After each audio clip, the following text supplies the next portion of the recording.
Hello and welcome to all our viewers in Nigeria and around the world to New AM News and Global Television, coming to you live from the nation's capital, Abuja. I am Anthony Momodu. A quick reminder that Global Television is on DSTV channel 365 and free to air on MyConsart. Many villagers were feared dead while several others injured as a fighter jet targeting Lakariwa terrorist group mistakenly burned two communities in Silame local government area of Sokoto State. The affected communities were Gidan Sama and Runtua. According to locals, the incident occurred around 7 a.m. on Wednesday. 10 villagers were reportedly killed and several others sustained varying degrees of injury during the airstrike. The chairman of the Silame local government, Abubakar Daftarana, however, confirmed the attack, saying they were still assessing the levels of damage caused by the airstrike. President Bola Tinubu has congratulated Dr. Abdullahi Umar Ganduje, the national chairman of the ruling All Progressive Congress (APC), as he celebrates his 75th birthday on December 25th, 2024. President Tinubu, in a statement by his spokesman Bayo Onanuga, commended Dr. Ganduje, who is his staunch political ally and close associate, for his exceptional leadership, steadfast dedication, and invaluable contributions to the development of Kano State and Nigeria. The president acknowledged Dr. Ganduje's exemplary stewardship as the ruling party's national chairman, which, according to him, has led to remarkable electoral victories. He noted that Ganduje and his team efforts continue to strengthen and unite the APC, driving it forward towards national development goals. The spirit of Christmas filled the air as Governor Hope Uzodinma joined his people at his hometown parish St. Rose of Lima Catholic Church in Uzo Omuma, Uru East local government area of Imo State, to celebrate the Christmas Mass, where he delivered his Christmas message to Imo people. The event highlighted unity, faith, and the governor's bond with his people. Amarachi Ibe was there for Global Television.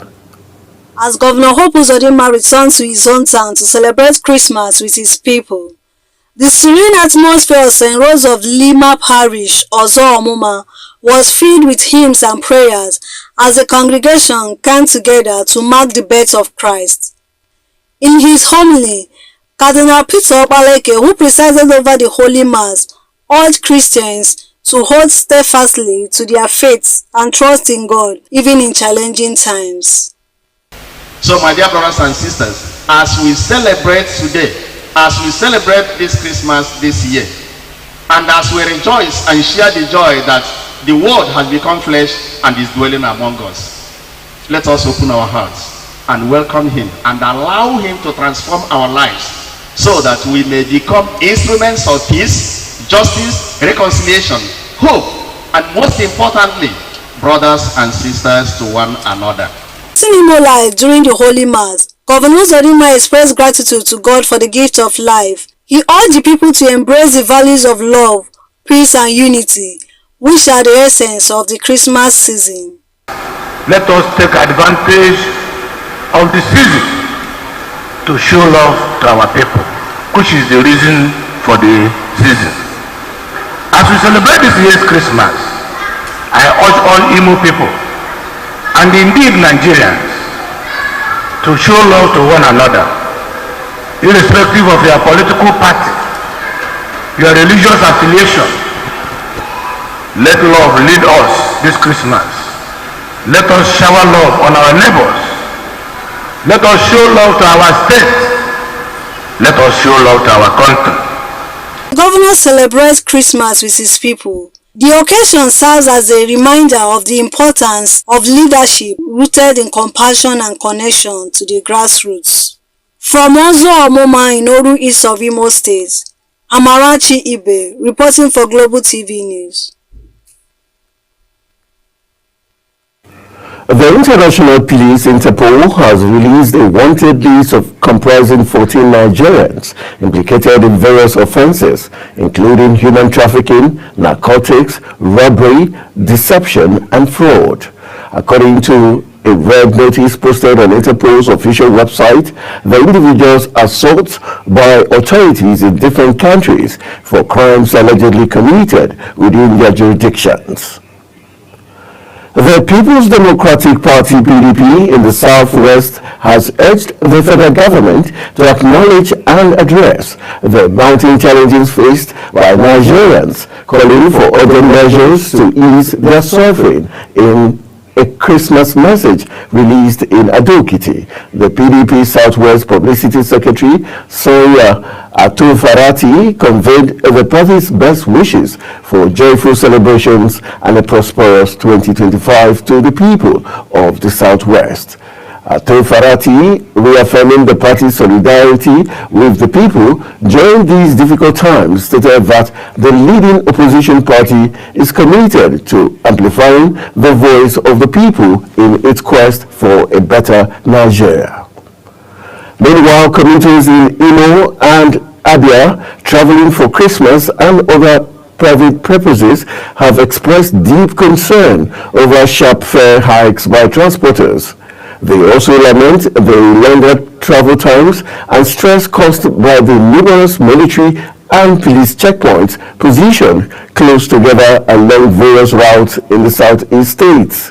A cross-section of commuters voiced their frustration, stating that they spend more time on the road than usual due to the multiple checkpoints.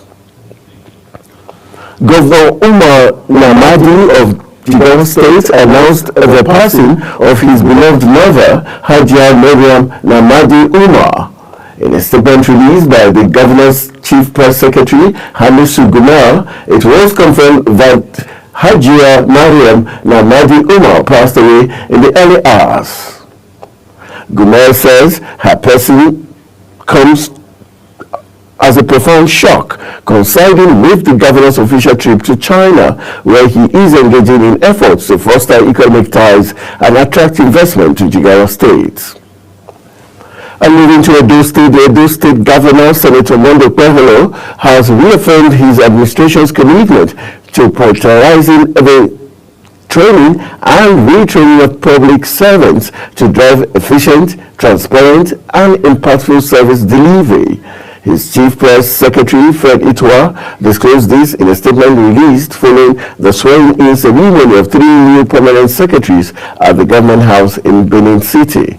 In his address, Okpeholo underscored the importance of a revitalized civil service, stressing that a dedicated and accountable workforce is crucial to fulfilling his administration's governance agenda. The Muslim Rights Concern has criticized the Nigerian police over perceived double standards in handling recent stampedes that claimed lives during events in Ibadan, Abuja, and Anambra. The group, led by its executive director, Professor Ishaq Akintola, called for the immediate release of individuals arrested in connection with the Ibadan incident or the arrest of organizers responsible for similar tragedies in Abuja and Anambra.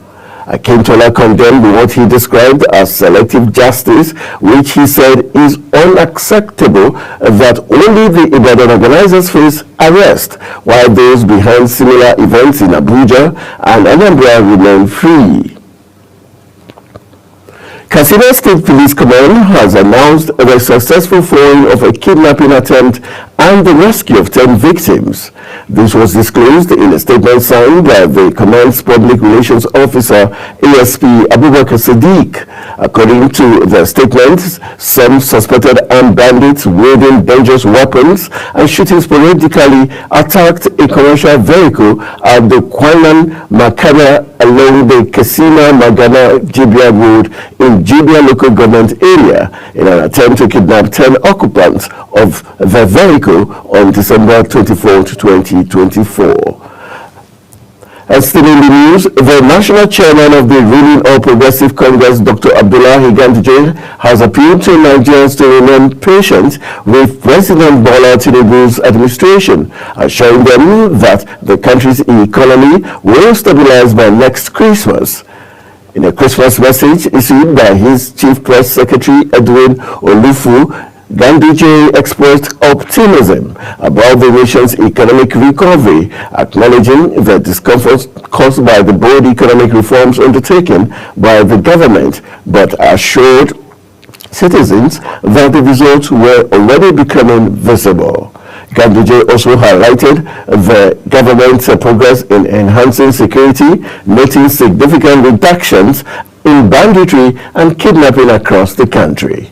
He emphasized that the administration's efforts to secure Nigeria were already yielding encouraging outcomes, as he reiterated that the APC leadership remains committed to implementing policies that promote sustainable growth, security, and improved welfare for all Nigerians. I'm talking security matters. The Inspector General of Police, Kayode Egbetokun, has directed police operatives across the country to remain on heightened alert throughout the festive period. This is contained in a statement issued by the Force Public Relations Officer, Muyiwa Adejobi. The IGP emphasized the implementation of the comprehensive safety measures, including intensified patrols in areas hosting festive events and gatherings.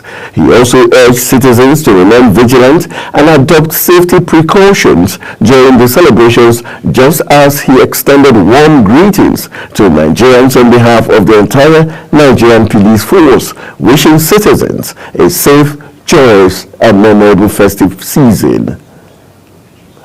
Still in the Christmas celebrations, the Rivers State Governor, Sim Fubara, has approved a sum of 100,000 naira for civil servants, public servants, and pensioners in the state. In a statement signed and released by the state's head of service, George Waike, the approval was given by the governor to enable the workers and senior citizens have a fulfilled Christmas celebrations. Meanwhile, in a Christmas message, Fubara urged the people of the state to embrace peace, unity, and love during the festive season and beyond.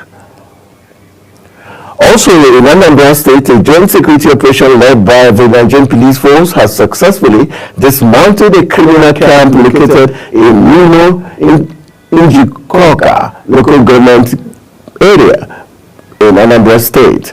Disclosing this in a statement, the police public relations officer in Anambra State, Tochukwu Ikenga, noted that the team of security forces also included the military, civil defense, and the Anambra vigilante operatives. He said the decisive action followed credible intelligence on the activities of the criminal gang in the area, coupled with information obtained during the interrogation of suspects arrested in ongoing police operations across the state. You're watching Global AM News, coming to you live from the nation's capital, Abuja. When Global AM News returns, 35 feared dead as Azerbaijan jet crashes in Kazakhstan. Details of that, as well as business and sports stories, coming right after the break. Please stay with us.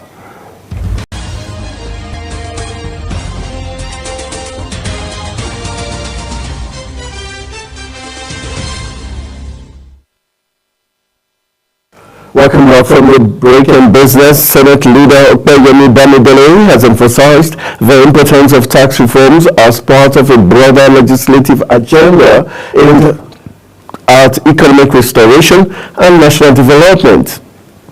In his Christmas message, the senator underscored the need for a collective effort to address Nigeria's challenges, particularly through innovative legislative measures.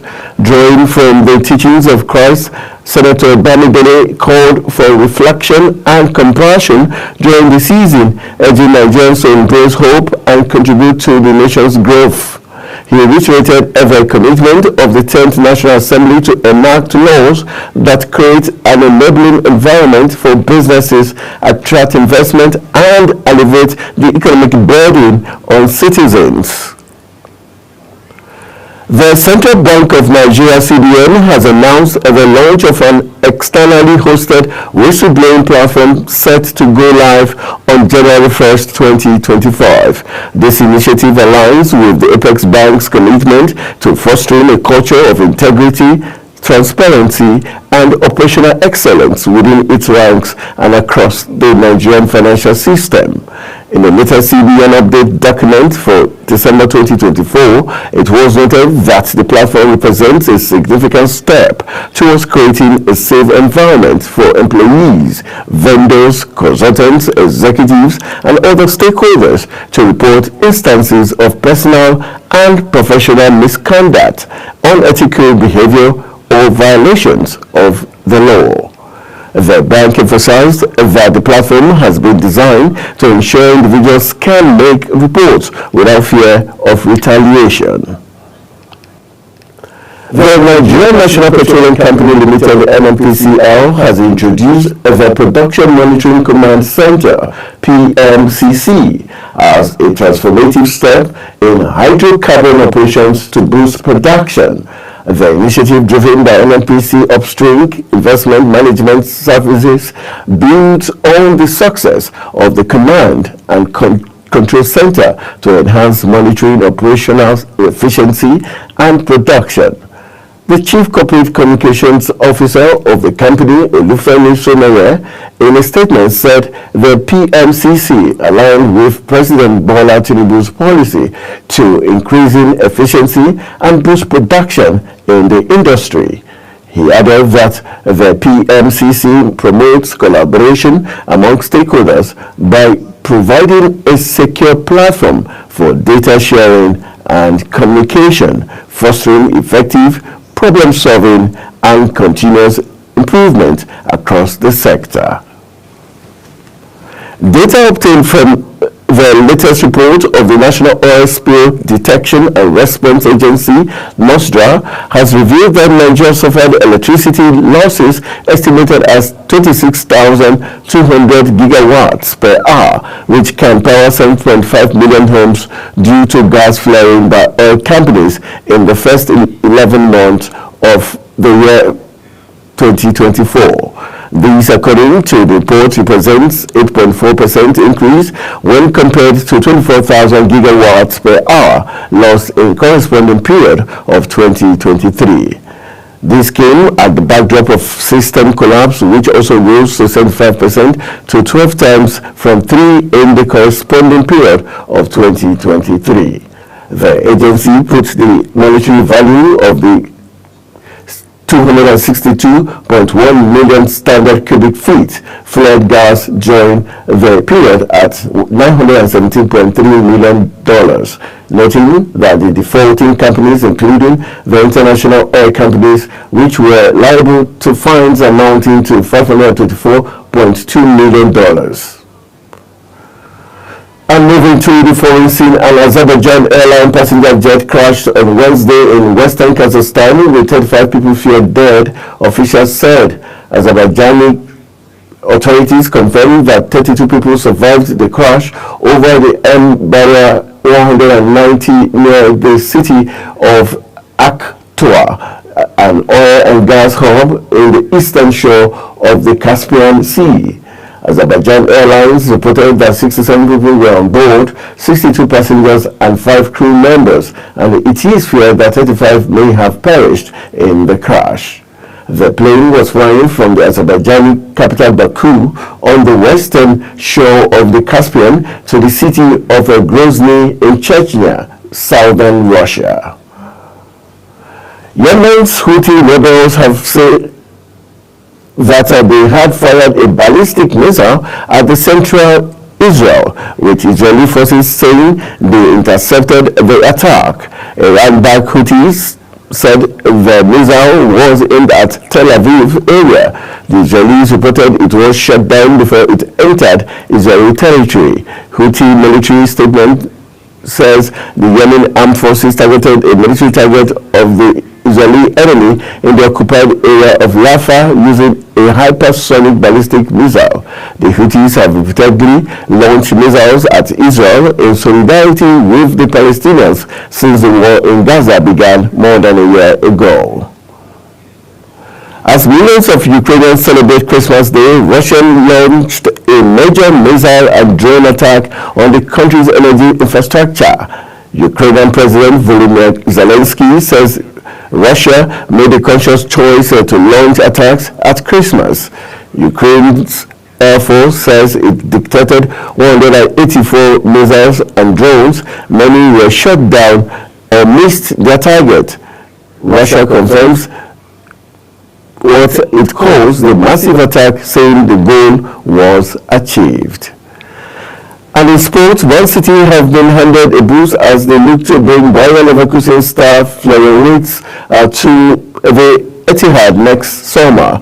The 21-year-old is widely regarded as one of the most promising talents in world football and played a key role as Xabi Alonso led the club to the first Bundesliga title in the club's history last season. Wirtz made 149 appearances for the club in all competitions in the 2023-2024 season, as Leverkusen also triumphed in the DFB Pokal Cup while setting a new European record for their 49-game unbeaten run. In tennis, Novak Djokovic is confident he can still win Grand Slams starting at the Australian Open, with the Serbian kick-starting his bid for an unprecedented 11th title and a record 25th major crown in Brisbane this week. Top rank Arina Sabalenka, who is gunning for a third Melbourne Park Trophy, joins him at the Queensland Tennis Centre from December 29 to January 5th in the Stellar Women's Field. The 2025 season gets underway on Friday with the Mixed Teams United Cup in Perth and Sydney, headlined by the world number 2 Iga Swiatek in her first tournament since revelations that she served a 1-month doping suspension. Meanwhile, players and officials of Super Eagles B team have assured Nigerians that they have what it takes to stop Ghana and secure qualifications for the 2025 African Nations Championship Tournament, also called CHAN. The Super Eagles Team B, also known as the CHAN Eagles, held their own and forced Ghana Galaxies to a goalless draw in the first leg of the qualifying playoff at the Accra Sports Stadium on Sunday. The return leg will hold in the Godswill Akpabio Stadium this weekend, and the head coach of the Super Eagles B team, Daniel Ogunmodede, says they are fully ready to eliminate the Ghanaians. And that's how we call it a wrap on the Global AM News. I am Anthony Momodu. Good morning.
Global Morning is your top morning show here on Global Television. We bring you fresh news updates daily while delving into a variety of current affairs and topics. Global Morning aims to deliver newspaper review, latest news with experts on key global issues. and at the same time keeping you well informed about important events, both national and internationals. Global Morning serves as a valuable source of information, helping viewers like you start your day well informed. Stay connected from Mondays to Sundays to a wide range of the latest news making rounds on Global Morning. We're on the road to protest. The president meets all of our demands.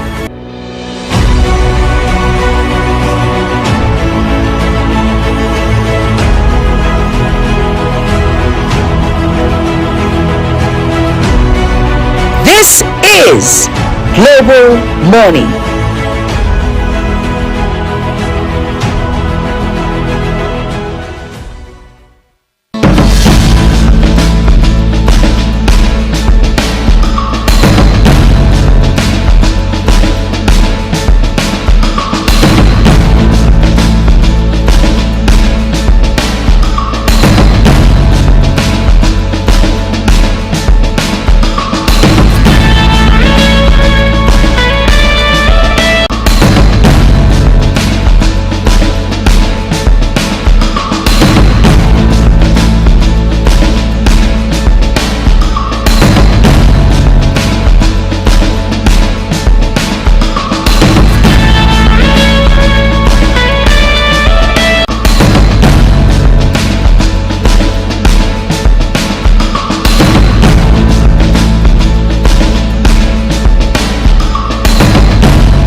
Global Morning is your top morning show here on Global Television. We bring you fresh news updates daily while delving into a variety of current affairs and topics. Global Morning aims to deliver newspaper review, latest news with experts on key global issues. And at the same time, keeping you well informed about important events, both national and international. Global Morning serves as a valuable source of information, helping viewers like you start your day well informed. Stay connected from Mondays to Sundays to a wide range of the latest news making rounds on Global Morning. We're on the road to protest. The president meets all of our demands.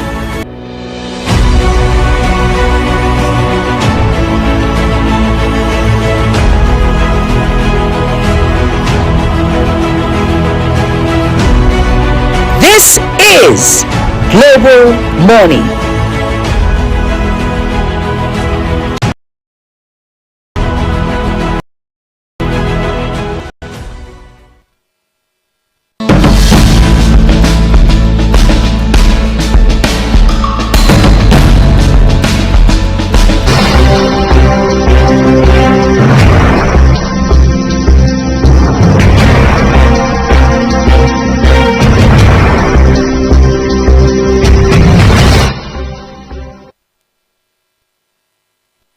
Welcome back from the AM News. It is still Global Morning on Global Television this day. It's the 26th day of December 2024. Well, the boxing is right here. We need to talk about something very, very important about governance. We're talking about corporate governance today. That's the second discussion.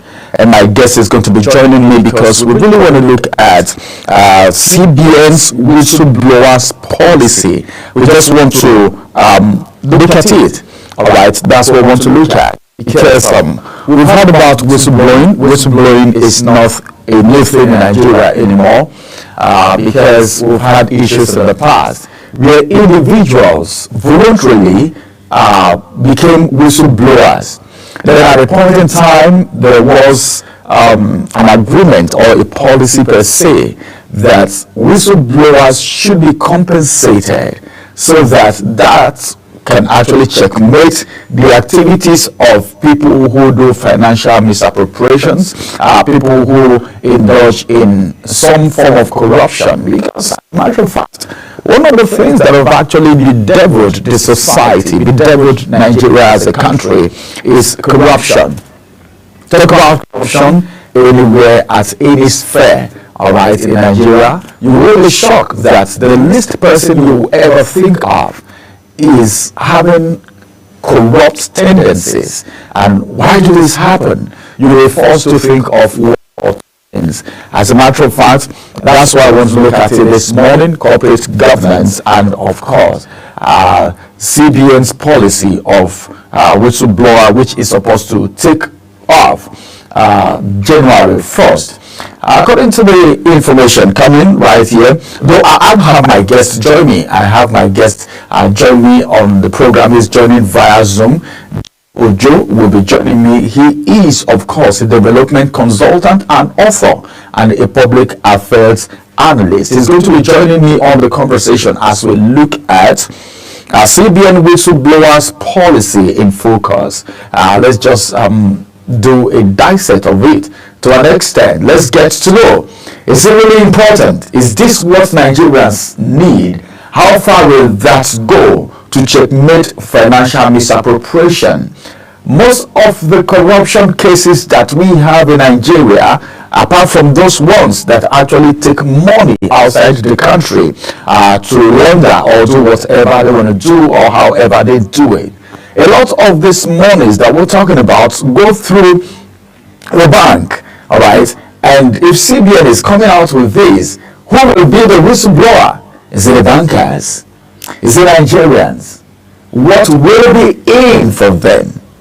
What about the security situation? How secured will that be? Because we've had the issue of, well, I blew a whistle and I wasn't compensated the way I was expecting. We've had cases like that in the past. You can actually recall. Don't want to go into the details of that. But then, coming up with this policy this time, what has the central bank put in place? Jide Ojo will be joining me as we talk about this intensively. In case you don't know, I'm trying to give you a background to what the story is really all about, because the Central Bank of Nigeria have already said, well, no time to waste anymore. We need to get started with it, and of course they will be providing a platform which is going to be inaugurated on the 1st of January. On New Year Day, they want to hit the ground running,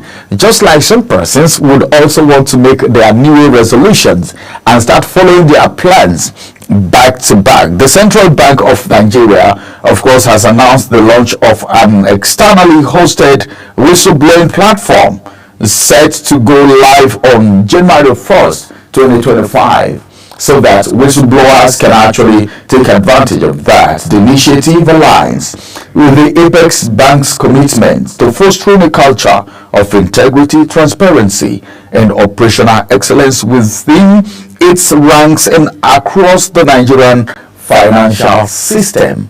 There is no money, all right? A lot of money go through the bank, and the banking sector is coming up with this.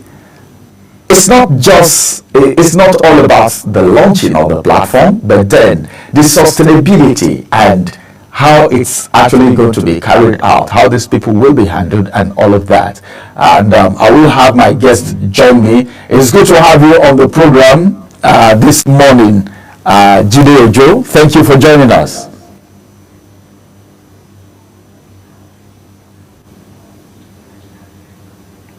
Okay, I don't know if you can hear me from there.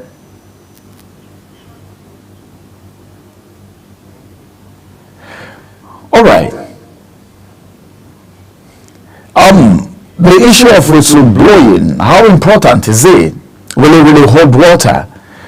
One of the questions that a lot of Nigerians are asking, and they will keep asking, is if you blow this whistle, what will be in for you?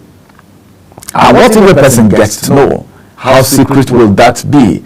But this is internal. But then, apart from the central bank, do you think it will be necessary for us to have whistleblowers in Nigeria in every sector? In the civil service, we have whistleblowers. At the National Assembly, we have whistleblowers. At the House of Representatives, we have whistleblowers. With the agencies, we have whistleblowers. All right, with the ministries, we have whistleblowers, and everywhere. If we have them everywhere, will it have any impact at all? But will it really work? This is a system, all right. Will the system allow it to work? Or is this still going to be that some will be exempted from it, then others will be the ones that this whistleblowing will work on? Because sometimes you see these things being said, and some persons will be exonerated from it. There are some persons that if you blow a whistle against them today, the authorities may be because of their position in the society, or probably because of their level of maybe achievement or so. Proper actions may not be taken against these persons. Is that what we're expecting? So we really need to look at this, because it's not just the platform. This is a platform. How private, how secured is the platform going to be? That's one of the things that we'll look at. Let's go on a quick break. After this break, we'll return and we'll get into the conversation proper. Do stay with us.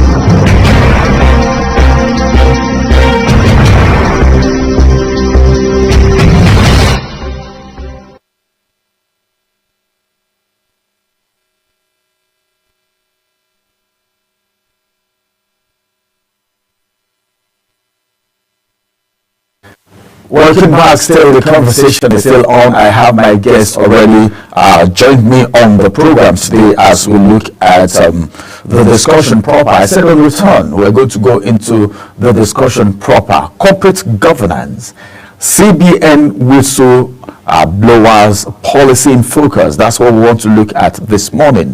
How good will this be? Launching it on the 1st of January, getting started with it the first day of the New Year Day, and it's going to be a platform that's going to be open. And whistleblowing in Nigeria generally, how does it feel? I have G. Ojo joining me. He's a development consultant and author and a public affairs analyst. It's good to have you on the program this morning. My pleasure, Ramsey. Compliments of the season and happy Boxing Day. Thank you. Now let's go into the discussion. Our time is a little bit far spent. Whistleblowing in Nigeria, do you think it is something that is sustainable? Yeah, it is. It is sustainable, and it's a practice it's something that has been in practice for decades, although informally. You recall that many times security agencies will put a bounty on a suspect and said anyone with valuable information should contact social number, and that they stand to be rewarded with certain amount of money. So security agencies have been using whistleblowing over a very long time. And even other ministries, departments and agencies, we recall that the whistleblowing policy was formally launched under the immediate past administration of President Muhammadu Buhari. He was the one that brought about a more nuanced and structured whistleblowing policy as part of his anti-corruption tools, as part of his anti-corruption mechanisms. And it worked for some time. But what I can say that has been very defective with our whistleblowing policy is that it remains at the level of policy, and there is no whistleblowing law. There is no law backing up whistleblowing in Nigeria. Unlike in more, advanced society where you have a law backing up. In US, if you assist as a whistleblower, you assist the cause of justice. The state, and I mean the American state, will spare no resources to protect you. They can even move you and your family to a different country to safeguard your lives, to make sure that no one comes to you, because you are under the state protection. Unfortunately, my brother, in Nigeria, it's just a policy, and what has not made whistleblowing policy to work is that there are no protection for whistleblower. There is no protection for whistleblower rather.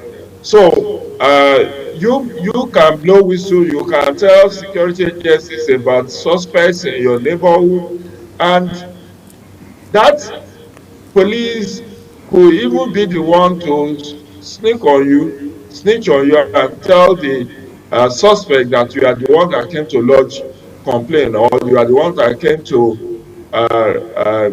inform them. Because whistleblowers are like informants. They are informants that help the cause of justice. And like I said, the security agencies, police, military, they use them a lot. And under Buhari, we also saw it as part of the anti-corruption policies of government. But like I said, it remains at the level of policy, and there is no law. Even though in the tail end of the Buhari administration, he tried to convert that policy into an act of National Assembly, which I don't think has been passed as we speak. That's exactly what I wanted to point out, because this is a very robust initiative that was actually, I think, the past administration, the Buhari administration, it was attempted and it didn't hold water as we speak. There were one or two issues. Now, coming to Central Bank of Nigeria, so many things happen. And they said they are actually putting this in place, all right, for the sake of transparency and, of course, integrity and operational excellence. What the federal government couldn't achieve, do you see the possibility of this achieving it? Of course, the fact that previous administration failed in an effort, don't forget, today we celebrate Thomas Edison as the inventor of electricity. But his invention didn't come on a platter. It took about 100 attempts before he was able to produce electricity. So the fact that a previous administration failed in an effort should not deter the current one to make a similar push. And Central Bank of Nigeria, as I know it to be, would need that kind of reform. Why did I say so? You saw the charges that have been leveled against former CBN governor, Godwin Emefiele, all the anti-corruption allegations, cases that he's answering for. Perhaps if we have this whistleblowing policy by the central bank in place, maybe they will have stopped him in his track from committing those alleged heinous crimes that is being tried for now. And so a lot of things do happen within the Central Bank of Nigeria. For instance, the issues of ways and means, which was in trillions, which was initially denied by the central bank and the Buhari government. If there is a whistleblowing policy in place, maybe as at the time that idea of ways and means were being mooted, somebody will have blown whistle on it. The whole corruption that is enshrouded in the Naira redesign policy of 2022-2023. Perhaps if we have that whistleblowing policy in place, we will have known, as a matter of fact, what actually transpired, how much was spent on the Naira redesign policies. Right now, there are, rife allegations that there is a deliberate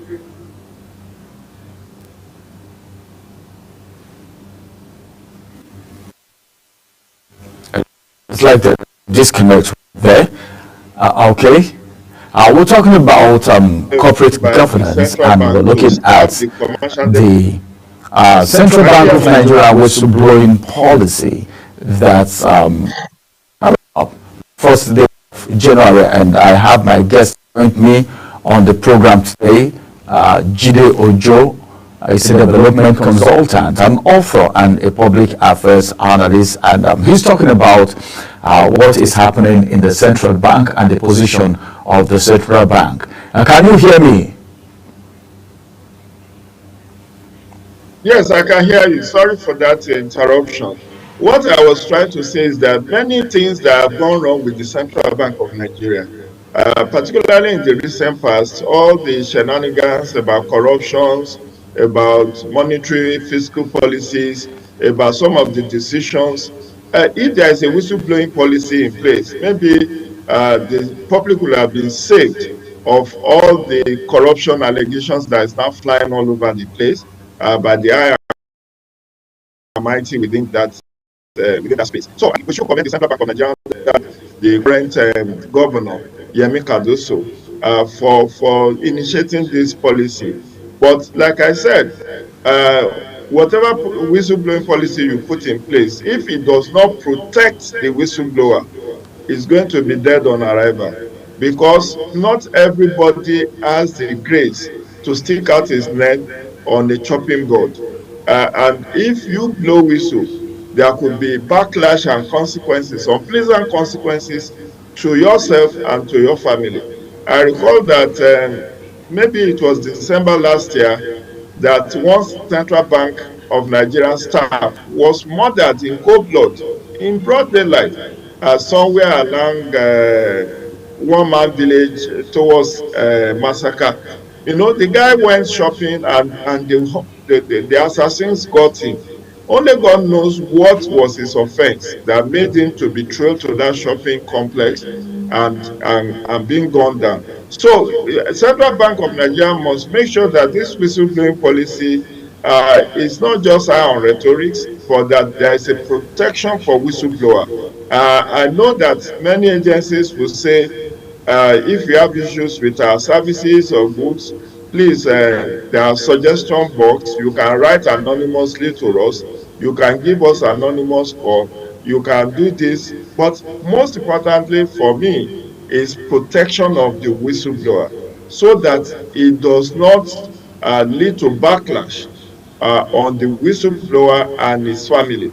Because when you blow whistle on people who are very high up in the authority, and they are able to detect who the whistleblower is, it might lead to unpleasant consequences to that whistleblower.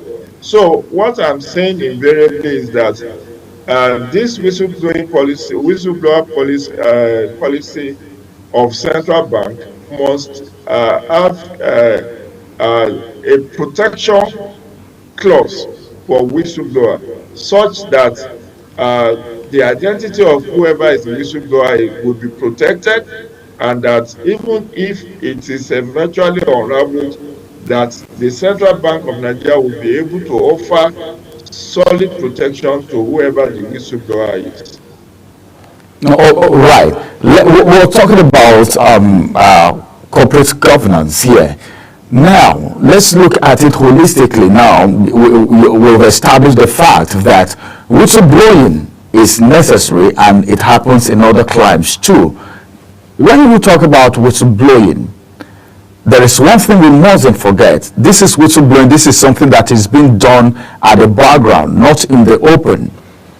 What is the possibility that everyone on whom a whistle has been blown will face the wrath of the law? If I'm talking about the big and mighty in the society, and at the end of the day, like you talked about how secured this whistleblower, how protected they will be, and all of that, don't you think this will be somehow like a hindrance to the effectiveness of whistleblowing in Nigeria? Because if you blow a whistle and you will know what you're saying is genuine, and then at the end of the day nothing happens, maybe because that person is a game player, a top political office holder, and maybe an influential person in the society, what do you think should be done so that we don't have all these bottlenecks? Well, I think a trial will convince us. The fact that Godwin Emefiele is facing criminal allegation of corruption today is as a result of certain whistleblowers who are ready to testify against him in court. And if what we are hearing about the estate and all of that, so what I want to submit here is that we should not be too fearful about whether the appropriate things will be done against whoever has committed an infraction or offense within the CBN. If a whistleblower blows whistle in CBN, it could petition the management of CBN and send similar petition to the anti-corruption agencies like EFCC, like ICPC, who will then investigate, so that it is not the CBN dealing with its own staff. While it's possible that CBN will take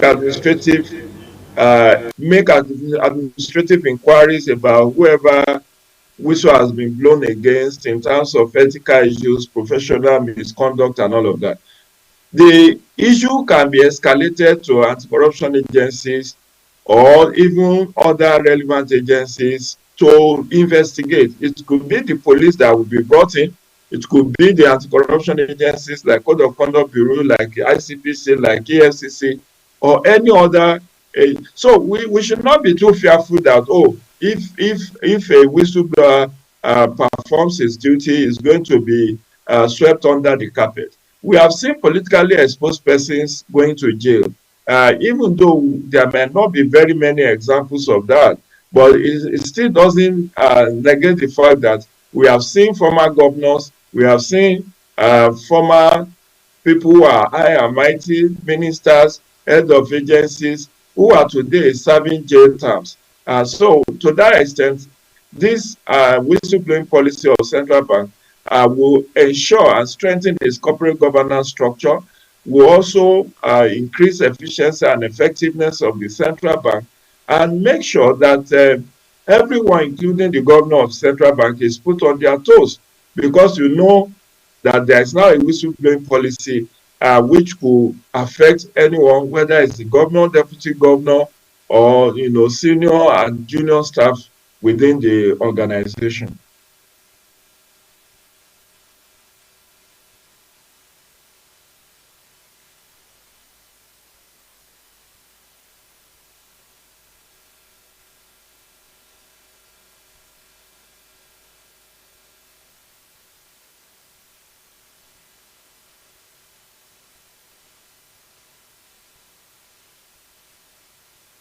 I can't hear you.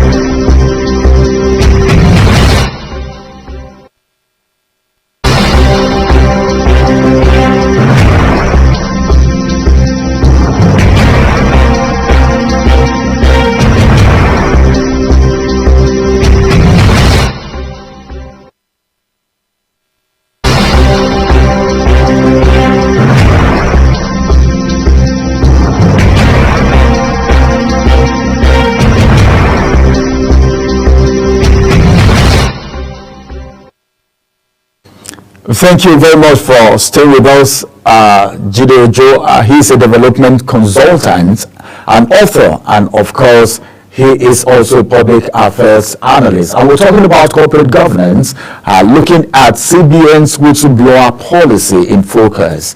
And you've spoken well. But finally, before I let you go, our time is up now, but let's get to know. Would you recommend whistleblowing for other agencies? Of course, it goes without saying that whistleblower policy is very, very important and imperative under the Tinubu administration, if it wants to be taken serious, particularly in the fight against corruption. All these ones that the president was saying in the media chat, that giving new minimum wage is anti-corruption, giving student loan is anti-corruption, I don't agree with him. Those are not particularly anti-corruption measures that Nigerians will want to see. I know that, well, if you harm more, maybe it stops your greed to be corrupt. But what Nigerians want from Tinubu administration is a whistleblower protection law that will sharpen the teeth of fight against corruption, so that all the ministries, departments, and agencies, and I know there are over 1,000 of them, will sit tight, and all this corruption, because you see what whistleblower policy does for you is both preventive and curative. It helps to prevent corruption, because when you know that somebody is watching who will blow whistle on you, you will think twice before going ahead to be corrupt. And then when you are caught, the whistleblower can also be summoned to come and testify against you in court, which also helps the cause of justice. So I think all the ministries, departments, and agencies of government needs to have whistleblower policy in place. or they can continue to take a cue from the national whistleblower policies of Buhari administration. But in my own opinion, the best way to go is to have a whistleblower protection law. Whistleblower protection law that will be omnibus, that will work across federal, state, and local government, so that it can help. Because, my brother, we cannot shy away from the fact that Nigeria is an unenviable state in terms of corruption perception index by all the rating agencies, whether you are talking of Transparency International or any other global agencies. We are not doing very well on the corruption perception index. And if we want to improve that, if we want to forestall corruption, if we want to plug all the leakages within the system, revenue leakages for that matter, or even oil theft, we want to fight oil theft, we want to fight, illegal artisanal mining of solid minerals. You need the whistleblower policy, and you need the whistleblower protection law, so that people can help the cause of justice and ensure that we reduce corruption to the barest minimum. So it goes without saying, I'm very convinced that we need nationally a whistleblower protection law. And we can start from the policy, sharpen it, retool it, strengthen it, and then while we wait for the protection law, whistleblower protection law. But I think this is something that this administration needs very, very urgently if it wants to convince Nigeria that it believes in the cause of anti-corruption. All right, thank you very much, Jide Ojo, for joining us on this program this morning. And it's so nice that we have you, and we hope to have you on the program next time again. Thank you very much for adding your voice to the conversation this morning. It's my pleasure. Do enjoy your Boxing Day celebration and keep safe. Well, as a matter of fact, he has rightly spoken. The right protection of whistleblowers is very necessary and very important. If we must fight corruption tooth and nail in this country, there are certain things that mustn't be taken for granted. Everything, all the apparatus that is needed to fight it must be put in place. The right protection of whistleblowers is very important. How secure will they be? What will happen to their lives? What will happen to their properties? What will happen to their family if they are being known to be whistleblowers? That's to be the end of the first discussion. We will go into the second discussion right now, which will have to do with the economy, the state of the economy of the nations. I will be looking at, how has it been economically in series for 2024? I have a political economist joining me live in the studio for this conversation, and that will be after this break. Do stay with us.